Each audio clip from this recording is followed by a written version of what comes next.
Hello，今日介紹一下水晶甲嘅工具，咁包括有棉花啦、火酒啦、平衡液啦、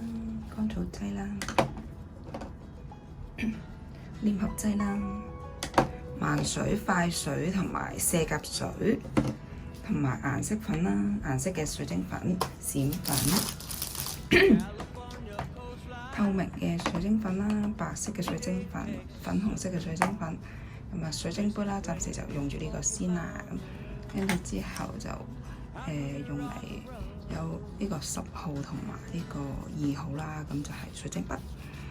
咁呢個就係筆架啦。跟住之後，如果你做發色延長嘅話咧，就要做呢啲甲片啦，咁就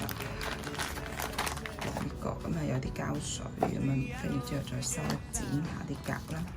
同埋呢個咧就係修指甲啦，咁要用呢個鋼刀咁樣推翻啲死皮啦、軟皮膏啦，同埋指甲片啦，同埋指托，仲有啲廚紙啦，同埋呢個都可以代替啦，一次性嘅。